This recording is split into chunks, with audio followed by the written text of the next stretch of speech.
We created the void by not producing enough public information quickly enough. I get that.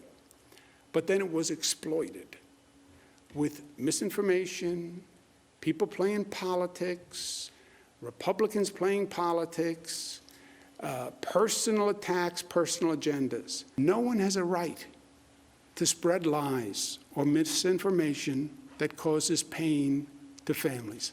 It is a lie to say any numbers were inaccurate. That is a lie. As New York Governor Cuomo deflects blame over nursing home deaths, lawmakers on both sides of the aisle are calling for a federal investigation, with even Comrade Cortez joining the push. Her Republican colleague, Congresswoman Nicole Mayotakis, says this is one issue that can bring us all together, that can unite the right and the left, and she joins us now. Good morning, Congresswoman. Good morning. So here is what AOC had to say. She said thousands of vulnerable New Yorkers lost their lives in nursing homes throughout the pandemic.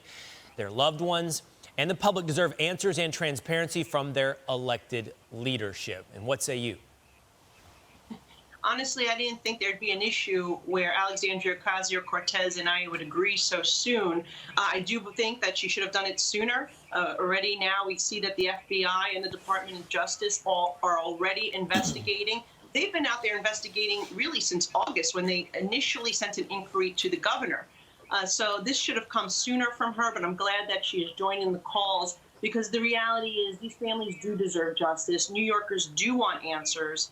And quite frankly, the governor saying that this was misinformation, the only misinformation came from his administration when they underreported the deaths by 50%, and they underreported the number of COVID-positive patients put in nursing homes by 40%. We now know 9,000 individuals that were positive were put in hundreds of nursing homes around the country. He's been the one stonewalling this information, stonewalling the legislature, the media, and of course, we have his chief of staff admitting to a cover-up because they were afraid of the Department of Justice. Congresswoman, I want to shift over. I think those are all fantastic points on Governor Cuomo, but the other topic we're following really closely and have been for some time is school reopenings, when it will happen in full for in-person learning. Will it happen anytime soon? And now Democrats are calling for more funding, for more relief packages to schools, which is odd because approximately $113 billion for school relief that was from former relief packages hasn't even been spent yet. That's what's being reported. So is this a funding problem, or what's going on here?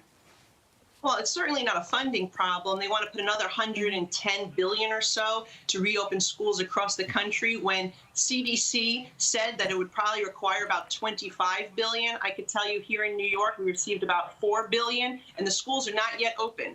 Now he's going to receive billions more, and they're still not committing to reopen our schools fully. I think what these governors and these mayors are doing to our children is wrong. I can't tell you the amount of the number of children that tell me they want to go back to school. They want to participate in school athletics. They've been cut off from socialization. It's having an impact on them mentally. So it is an education issue because these children need in-class instruction to learn, but it is also a mental health issue. In some cases, it could be a nutrition issue for families that rely on that school lunch. So, you know, there's a lot of impact here, and I don't see how just throwing more money at the problem is gonna resolve it unless you have actual mayors and governors and leaders who are willing to fully reopen them. Look, Catholic schools have been reopened here in New York City. They've been in school for months. There's no excuse for Mayor de Blasio to not move forward and actually reopen our schools fully. Oh, but the unions are powerful, and they've spent a lot of money. I'd be remiss if I didn't ask you. You've been on our show a lot, friend of the show. You've been in Congress now for a couple of months, a few weeks. What's it like on Capitol Hill, the mood there? What do you as far as Democrats in control, what are their priorities? Look, there's a lot of polarization right now. It hasn't been the greatest first month.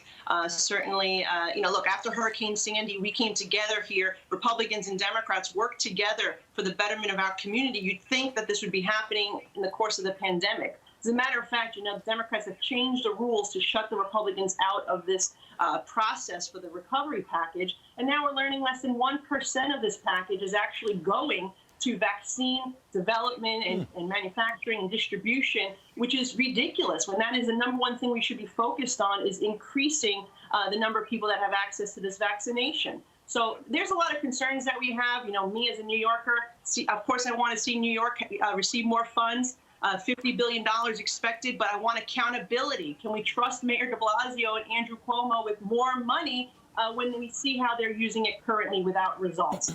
So that is something that I'm looking forward to being a voice on, but I'm hoping we see more bipartisanship, like the president said he intended at the very beginning. We haven't seen that so far. Yeah. All right, Less we will than soon 1%. see. Yeah. Congresswoman Nicole Maliotakis, thanks so much for your time this morning. Thank you.